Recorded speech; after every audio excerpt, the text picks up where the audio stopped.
أمرت ومن تاب معك صدق الله مولانا العظيم الصلاة والسلام عليك يا سيدي يا رسول الله الصلاة والسلام عليك يا سيدي يا حبيب الله وعلى آلك وأصحابك يا سيدي يا رحمة للعالمين مولاي صل وسلم دائما أبدا على حبيبك خير الخلق كلهم والحبيب الذي ترجى شفاعته لكل حول من الأهوال المقتحمين۔ اللہ تبارک و تعالیٰ کی بے حد و بے حساب مرتبہ تعریف توصیف عرض کرنے کے بعد میرے دوستو، اللہ تبارک و تعالیٰ اپنے بندوں کو مختلف طریقوں سے آزماتا ہے، کبھی مال دے کے، کبھی اولاد دے کے، اور کبھی منصب جاہ و جلال دے کے، اور کبھی کبھی اللہ تبارک و تعالیٰ انسان کو اس کی نفسانی خواہشات اور شہوات کے ذریعے سے اللہ تبارک و تعالیٰ انسان کو آزماتا ہے۔ اور کامل انسان وہ ہے کہ اللہ مال دے، اللہ اولاد دے، اللہ جاہ و منصب دے، اللہ تبارک و تعالیٰ کچھ بھی عطا فرمائے تو بندے کو چاہیے کہ اللہ کی آزمائش میں پورا اترے۔ جب اللہ تبارک و تعالیٰ ہدایت عطا فرما دے تو ہدایت کے بعد دوبارہ دائیں بائیں نہ ہو۔ اللہ مال دے دے تو مال کے بعد اس مال کو دائیں بائیں نہ کرے، اللہ کی راہ میں اور ضروریات زندگی میں استعمال کرے۔ اللہ پاک قرآن پاک میں ارشاد فرماتے ہیں ربنا لا تزغ قلوبنا بعد اذ ہدیتنا وہب لنا من لدنک رحمہ، اے ہمارے رب لا تزغ قلوبنا، ہمارے دلوں کو ٹیڑھا نہ کر، کب؟ بعد اذ ہدیتنا، اے اللہ تو نے ہمیں ہدایت دے دی، ہدایت کے بعد پھر اس دل کو ٹیڑھا نہ کر۔ کیا مطلب؟ یا اللہ ہدایت کے بعد گمراہی نہ دے، اللہ ایسی آزمائش میں نہ ڈال کہ آزمائش میں ہم اتنا گر جائیں، ٹھیک ہے، کہ کمزور ہو جائیں، تیرے اوپر اعتقاد ختم ہو جائے، دین پر استقامت نہ رہے، دین پر قائم نہ رہے۔ یہی وجہ ہے کہ اللہ کے رسول صلی اللہ تعالی علیہ وآلہ وسلم نے ارشاد فرمایا شیبتنی ہود و اخواتہا، نبی پاک علیہ السلام نے فرمایا مجھے بوڑھا کر دیا، کس نے؟ سورہ ہود نے اور ان جیسی صورتوں نے۔ یا رسول اللہ آپ کو بوڑھا کر دیا؟ حالانکہ نبی پاک صلی اللہ تعالی علیہ وسلم کو ایک حدیث کے مطابق اللہ تبارک و تعالی نے 100 جنتی مردوں کے برابر جسمانی طاقت عطا فرمائی تھی۔ 100 جنتی مردوں کے برابر جسمانی طاقت عطا فرمائی تھی۔ دو طاقتیں ہوتی ہیں، ایک ہوتی ہے جسمانی یعنی ظاہری طاقت، ایک ہوتی ہے باطنی طاقت۔ نبی پاک علیہ السلام کو اللہ نے ظاہری طاقت جو ہے وہ 100 جنتی مردوں کی طاقت سے بھی زیادہ عطا فرمائی تھی، اور باطنی طاقت کا تو اندازہ ہی نہیں ہے اللہ نے حضور کو کتنی باطنی طاقت عطا فرمائی تھی۔ اور آپ سوال کریں گے جی جنتی مردوں میں سے ایک مرد کی طاقت کتنی ہوتی ہے؟ نبی علیہ السلام فرماتے ہیں کہ ایک جنتی مرد کی طاقت جو ہے وہ دنیا کے 1000 مردوں کی طاقت سے بھی زیادہ ہوتی ہے۔ 1000 مرد دنیا کا اور جنت کا ایک مرد، اس کی طاقت سے پھر بھی اس سے زیادہ ہوتی ہے۔ تو اندازہ لگیں جب عام جنتی مرد کی اتنی طاقت ہے تو جنتوں کا سردار ہے، نبیوں کا سردار ہے، اس کی طاقت کا اندازہ کیا ہوگا؟ نبی پاک علیہ السلام فرماتے ہیں پھر بھی مجھے سورہ ہود نے بوڑھا کر دیا۔ یا رسول اللہ پوری سورت نے؟ اس کے اندر قیامت کا ذکر ہے؟ فرمایا نہیں، فرمایا اس کے اندر عاد کا ذکر ہے، قوم عاد کا ذکر ہے، قوم نوح کا ذکر ہے، قوم صالح کا ذکر ہے، قوم شعیب کا ذکر ہے۔ اے اللہ ان قوم ابراہیم کا ذکر ہے، ان قوموں کے احوال اور ان پر عذابات نے آپ کو بوڑھا کر دیا؟ حضور نے فرمایا نہیں، مجھے اس آیت نے بوڑھا کر دیا فاستقم کما امرت، اے مصطفیٰ جس طرح ہم نے آپ کو حکم دیا ہے اسی پر ڈٹ جائیں، اس ایک جملے نے مجھے بوڑھا کر دیا۔ اتنی بڑی چیز ہے کہ اللہ کو ایک کہو پھر اس پر ثابت قدم رہو، یہی دنیا سے بڑا کام ہے۔ اسے استقامت کہتے ہیں، اس لیے بزرگ فرماتے ہیں الاستقامت فوق الکرامہ، کرامت آپ دیکھتے ہیں ولیوں سے صادر ہوتی ہے، ولی نے یوں کر دکھایا، یوں کر دکھایا، یوں کر دیا، یہ کر دیا، وہ کر دیا۔ ولی کی کرامت برحق ہوتی ہے، لیکن کرامت سے زیادہ جو بڑی چیز ہے اس کا نام ہے استقامت۔ استقامت کا مطلب کیا ہوتا ہے؟ رب کو جب ایک کہا تو پھر مر جائیں، رب کا انکار نہ کریں۔ نبی صلی اللہ تعالی علیہ وسلم کی بارگاہ میں حضرت سفیان بن عبداللہ الثقفی رضی اللہ تعالی عنہ حاضر خدمت ہوئے، عرض کرتے ہیں یا رسول اللہ صلی اللہ علیہ وسلم مجھے آپ نصیحت فرمائیے، مجھے ایسی بات ارشاد فرمائیے کہ وہ آپ کی بات سن کے میں کوئی اور کسی سے سوال نہ کروں۔ میرے نبی علیہ السلام فرماتے ہیں اے عبداللہ، اے سفیان، قل آمنت باللہ ثم استقم، جب تو نے کہا میں ایمان لایا اللہ پر، ثم استقم، پھر اس پر ڈٹ جا، ادھر سے ادھر دنیا دائیں بائیں ہو جائے، زمین اوپر نیچے ہو جائے، آسمان تیرے اوپر گر جائے، پھر یہ نہ کہنا کہ خدا دو ہے، بس ایک ہے تو ایک ہے، مر جانا، خدا دوسرا نہ ماننا۔ اللہ انعام کیا ملے گا؟ اللہ قرآن فرماتے ہیں، آپ سبحان اللہ سنا دیجئے۔ اللہ انعام کیا ملے گا؟ اب توجہ سے، اللہ قرآن فرماتا ہے، فرمایا ان الذین قالوا ربنا اللہ ثم استقاموا تتنزل علیہم الملائکہ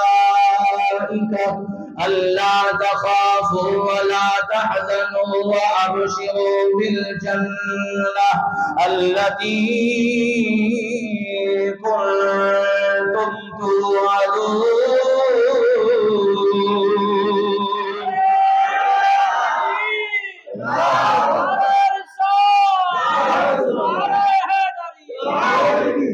اللہ ارشاد فرماتا ہے بے شک وہ لوگ جنہوں نے کہا ربنا اللہ، اللہ ہمارا پالنے والا ہے، ثم استقاموا، پھر اس کے اوپر ڈٹ گئے، اللہ کیا دے گا؟ تتنزل علیہم الملائکہ، ان بندوں پر اللہ اپنے فرشتوں کو نازل فرمائے گا۔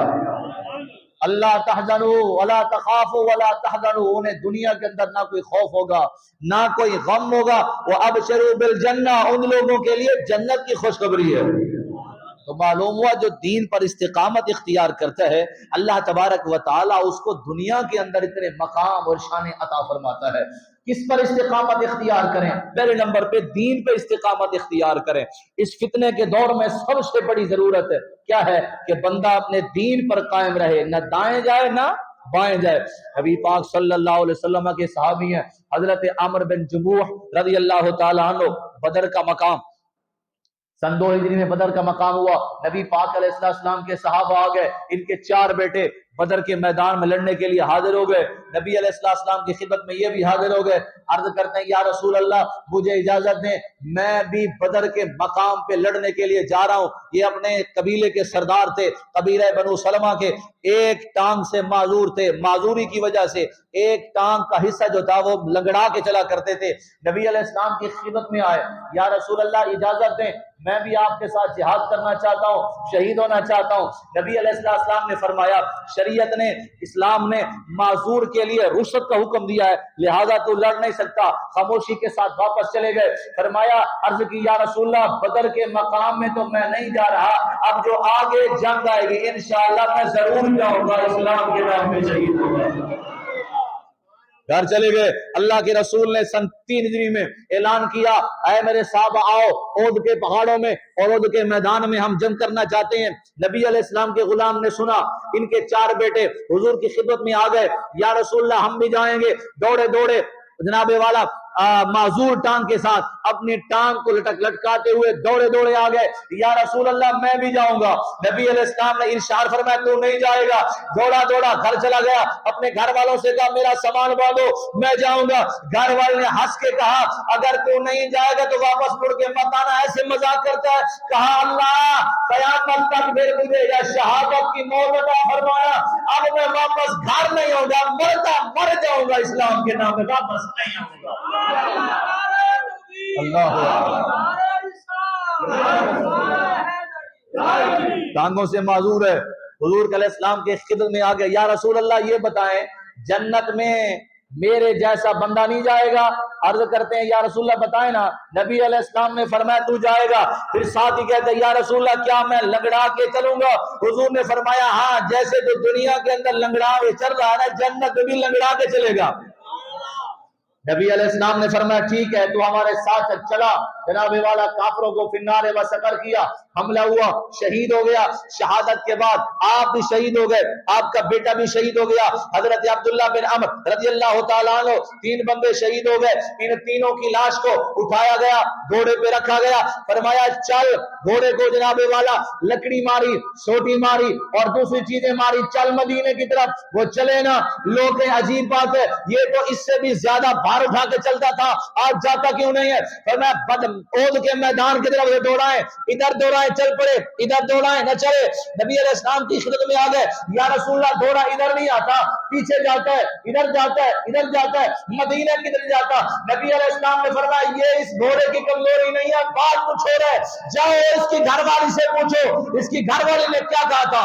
نبی علیہ السلام سے عرض کی گئی، یا رسول اللہ اس نے آتے ہوئے کہا تھا مر جاؤں گا واپس گھر نہیں آؤں گا، اب اسے یہاں دفن کرو، اس نے اللہ سے وعدہ کر لیا تھا۔ نبی علیہ السلام و تسلیم تشریف لائے، حضور علیہ السلام نے فرمایا صحابہ بتاؤ تمہیں وہ تمہارا یار کیا کر رہے ہے؟ جی یا رسول اللہ کیا کر رہا ہے؟ فرمایا عمرو کے بیٹے ادھر آؤ، آ گئے، یا رسول اللہ حکم کیجیے، فرمایا میں دیکھ رہا ہوں تیرا باپ اپنے لنگڑی دام کے ساتھ چل رہا ہے، جنت کی سیر کر رہا ہے۔ نتیجہ کیا نکلا میرے دوستو؟ اگر ٹانگوں سے معذور ہو، دین پر قائم ہو، نبی دنیا کے اندر جنت کی بشارت عطا فرما دیتے۔ میرے پیارے دوستو، نبی پاک صلی اللہ تعالی علیہ وآلہ وسلم کہ غلاموں کی بڑی اعلیٰ بات سننے لگا ہوں، نبی علیہ السلام کے نوجوانوں کی اور صحابہ کی بات آپ نے سنی، نبی پاک علیہ السلام کے غلام ہے حضرت عبد الواحد بن زید البصری رضی اللہ تعالیٰ عنہ، یہ بصرہ کے بہت بڑے بزرگ ہیں، نبی پاک صلی اللہ علیہ وسلم کے غلام ہیں، بصرہ کے رہنے والے ہیں، بصرہ میں رہتے تھے، لوگوں نے، کافروں نے، غیر مسلموں نے حملہ کیا، جب حملہ کیا تو یہ مسلمان ایک مسجد میں ایک جگہ پہ جہاں نماز پڑھا کرتے تھے جمع ہو گئے، جب جمع ہو گئے تو حضرت سیدنا عبد الواحد بن زید رضی اللہ تعالیٰ عنہ کھڑے ہو گئے اور مسلمانوں کو ترغیب دینے لگے، فرمایا لوگوں اب مرنے کا وقت ہے، یا شہادت کا وقت ہے، یا غزا یعنی غازی بننے کا وقت ہے، اسلام میں 2 چیزوں کا حکم دیتا ہے، اگر زندہ رہے تو غازی بنیں گے، مر گئے تو شہید ہوں گے، تو شہادت کا مرتبہ پائے گا اللہ پاک اس کو جنت دے گا، اور جنت میں حوریں ہوں گی اور غلمان ہوں گے، اتنی حسین اور جمیل حوریں ہوں گی، فرمایا کیسی؟ فرمایا حور مقصورات فی الخیام فبأی آلاء ربکما تکذبان لم یطمثہن انس قبلہم ولا جان فبأی آلاء ربکما تکذبان متکئین علی رفرف خضر وعبقری حسان فبأی آلاء ربکما تکذبان۔ اگر جنت میں جاؤ گے ایسی حوریں ملے گی جن کی آنکھیں اتنی بڑی بڑی ہوگی، فرمایا وہ خیام کے اندر چھپی ہوئی ہوگی، جب کوئی چیز کھائے گی گلے سے نظر آئے گی، فرمایا سنو وہ ایسی عورتیں ہوگی کسی انسان نے اسے ٹچ نہیں کیا ہوگا، کسی جن نے اسے جناب والا چھوا تک نہیں ہوگا، کونے میں بیٹھی بڑھیا کھڑی ہو گئی، کہنے لگی اے عبد الواحد اللہ نے مجھے ایک بیٹا دیا ہے، بڑا حسین ہے، بڑا جمیل ہے، بڑا کمال والا ہے، بڑا حسین و جمیل ہے، بصرہ کے گھر والے آتے ہیں، بصرہ کے لوگ آتے ہیں جن کی بیٹیاں اور مجھے کہتے ہیں اپنے بیٹے سے، ہم اپنے تیرے بیٹے سے اپنی بیٹی کا نکاح کرنا چاہتے ہیں، لیکن میں نے آج تک حسین سے حسین لوگوں کو چھوڑ دیا ہے، میں چاہتی ہوں جس عورت کا تو ذکر کر رہا ہے، جس حور کا تو ذکر کر رہا ہے، میں چاہتی ہوں میری بہو وہی بنے جس کو نہ انسان نے دیکھا نہ جن نے دیکھا ہوا ہے۔ سبحان اللہ، سنا دو نا ایک بار کیا؟ میں چاہتی ہوں ایسی حور سے شادی کروں، بندہ اور حور سے شادی، سبحان اللہ۔ یہ بتائیں آپ کہ آپ اس سے میری بیٹے کا نکاح کر دیں گے، اس عورت کو میری بہو بنا دیں گے؟ حضرت عبد الواحد رضی اللہ تعالیٰ عنہ فرمانے لگے اماں جی کمزور نہ ہو، اگر تیرا بیٹا شہید ہو گیا تو سمجھ لو اللہ اس کا نکاح اس حور سے فرما دے گا۔ اللہ اکبر کبیرہ۔ حضرت سیدنا عبد الواحد رحمت اللہ تعالی علیہ سرکار فرماتے ہیں نکاح ہو جائے گا۔ میری بڑھیا کہنے لگی ہمارے ہاں رواج ہے، فرمایا حق مار ہوتا ہے، حق مار کے بعد فرمایا عورت مرد کے حق میں ہو جاتی ہے، مرد جناب والا اس کو چھو سکتا ہے، معاملات طے کر سکتا ہے، بتاؤ اس کا حق مار کیا ہوگا؟ اب توجہ سے بات سنیے گا، حضرت عبد الواحد رحمت اللہ علیہ کو خود اللہ یہ کہتی ہے میں جناب والا 10,000 دینار سونے کے اپنے بیٹے کا حق مار رکھتی ہوں، 10,000 جناب والا سونے کے دینار لے لینا، میرے بیٹے کا جناب والا نکاح فرما دینا۔ اب توجہ کرنا، مئی صاحب نے کچھ اور پیسے عطا فرما دیے، فرمایا ہمارے ہاں رواج ہوتا ہے دولہا ایسے نہیں جاتا، اس کو بنایا جاتا ہے، اس کو سنوارا جاتا ہے، اس کی سواری کا اہتمام و احترام کیا جاتا ہے، یہ پیسے لے لے، جب میرا شہادت کی طرف جائے گا بیٹا، فرمایا اس کا گھوڑا بھی اپنا ہونا چاہیے، لباس بھی جنگی ہونا چاہیے، اس کے ہاتھ میں تلواریں ہونی چاہیے، جناب والا اسلحہ ہونا چاہیے، کافروں کے ساتھ لڑنا ہے۔ کتنی خوش نصیب ماں ہے، اسے پتا ہے میرا بیٹا شہادت کے لیے جا رہا ہے، قربان جاؤں سیماؤں کے ایمان پہ جنہوں نے اپنے جناب والا دین کے لیے اپنے بیٹوں کو لوریاں دی ہوتی ہے۔ اللہ اکبر کبیرہ، حضرت عبد الواحد رحمۃ اللہ تعالی سرکار نے 2 بندے بھیجے، جاؤ اس کے لیے گھوڑا لے آؤ، جاؤ اس کے لیے اسلحہ لے آؤ، جاؤ اس کے لیے جنگی لباس لے آؤ۔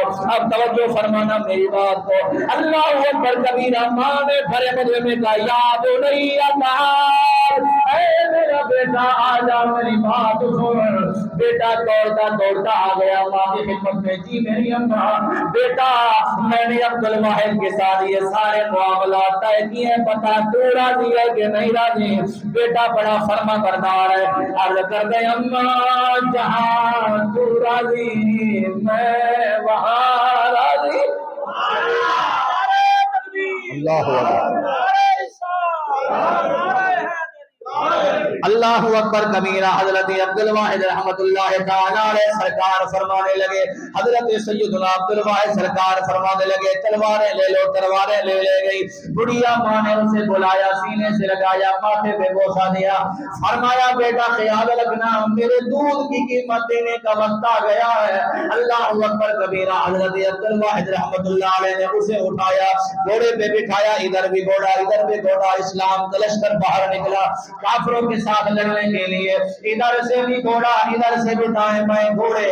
اللہ اکبر کبیرہ، درمیان میں وہ دولہا جا رہا ہے اور دائیں بائیں والے پڑھ رہے ہیں ان اللہ اشتری من المؤمنین انفسهم واموالهم بان لهم الجنہ۔ دائیں والا بھی پڑھ رہا ہے، بائیں والا بھی پڑھ رہا ہے، کہہ رہے خوش نصیب ہے وہ لوگ جو مال دے دیتے ہیں، جنت خرید لیتے ہیں۔ بڑی مختصر بات اور شارٹ بات کرنے لگا، جنگ جناب والا جنگ کے میدان میں پہنچ گئے، کافروں کو فی النار وسکر کیا، بالآخر شہید ہو گئے۔ شہادت کے بعد اللہ نے اسلام کو فتح عطا فرمائی، واپس پلٹ کے آ رہے ہیں۔ حضرت عبد الواحد فرماتے ہیں میرے بیویوں، میرے یاروں، میرے دوستوں خیال کرنا، جب عبد الواحد فرمانے لگے اس ابراہیم کی اماں جب ہم سے پوچھے تو اسے یہ مت بتانا تیرا بیٹا فوت ہو گیا، اماں ہے، چھوٹا دل ہو جائے گا، مر جائے گی، ڈر جائے گی، ختم ہو جائے گی، کہیں دماغ سے فارغ نہ ہو جائے، کسی کو مت بتانا۔ حضرت سیدنا عبد الواحد فرماتے ہیں تم نے یہ نہیں کہنا تیرا بیٹا شہید ہو گیا، تیرا بیٹا فوت ہو گیا۔ اللہ اکبر کبیرہ، جب بصرہ کے شہر میں پہنچے، دروازے مین گیٹ پہ تو کیا دیکھا، ماں سر پہ دوپٹہ پہنی کھڑی ہے اور انتظار کر رہی ہے۔ جیسے حضرت عبد الواحد کا قافلہ پہنچا، فرمایا بتاؤ عبد الواحد میں نے تمہیں ایک ہدیہ دیا تھا، بتاؤ رب نے قبول کیا ہے کہ نہیں کیا؟ میں نے تمہیں ایک ہدیہ دیا تھا، بیٹا دیا تھا، بتاؤ رب نے قبول کیا کہ نہیں کیا؟ بتاؤ میں خوشی کروں کہ تعزیت کروں؟ حضرت عبد الواحد پریشان ہو گئے، میں کیا بتاؤ؟ حضرت عبد الواحد رحمت اللہ علیہ فرماتے ہیں بتاؤ تعزیت کا مطلب کیا ہوتا ہے؟ فرمایا خوشی کا مطلب کیا ہوتا ہے؟ ماں نے کہا اگر میرا بیٹا شہید ہو گیا ہے تو خوشیاں مناؤ، اگر اللہ نے قبول نہیں کیا تو اپنی قسمت پہ جناب والا تعزیت کرو۔ حضرت عبد الواحد رحمت اللہ علیہ نے جان لیا کہ یہ ماں شہادت پہ خواہش مند ہے، فرمایا ماں تو خوش نصیب ہے، اللہ نے تیرا ہدیہ قبول کر لیا ہے، اللہ نے تیرا بیٹا لے لیا ہے۔ حضرت عبد الواحد رحمتullah علیہ فرماتے ہیں اللہ نے تیرا بیٹا لے لیا. ماں کہنے لگی بتاؤ میرا بیٹا کہاں ہے؟ فرمایا یہاں نہیں ہے جنت میں ہے, زندہ بھی ہے, اللہ رزق بھی عطا فرما رہا ہے.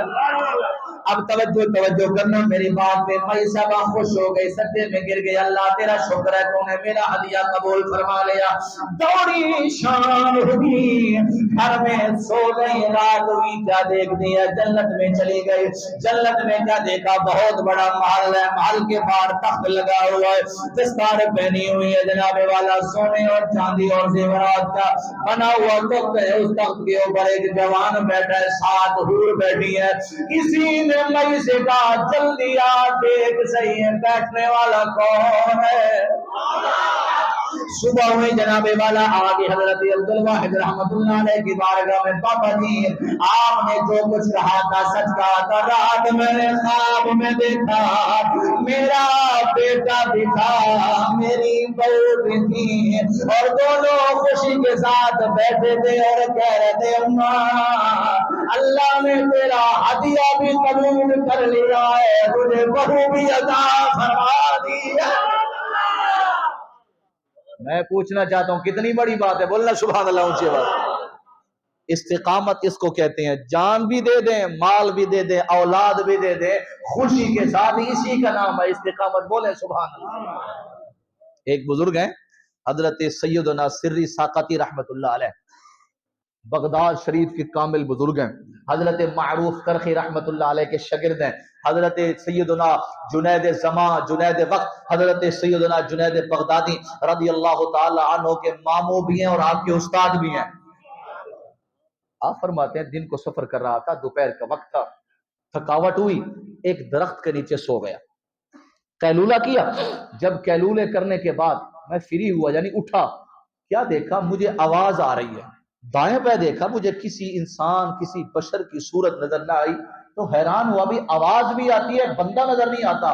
فرماتے ہیں میں نے غور کیا تو جس درخت کے نیچے میں سویا ہوا تھا وہ درخت مجھ سے کلام کر رہا تھا, وہ درخت بول رہا تھا, اور جو وہ بول رہا تھا یہی سمجھانا ہے. بولے سبحان اللہ اونچی آواز سے. ابھی آپ تعجب بھی کریں گے, سبحان اللہ بھی کہیں انشاءاللہ. حضرت سیدنا سری سکتی فرماتے ہیں وہ درخت مجھے کہہ رہا تھا یا سری کون مثلی, اے سری تو میری طرح ہو جا. درخت کہہ رہا تھا میری طرح ہو جا.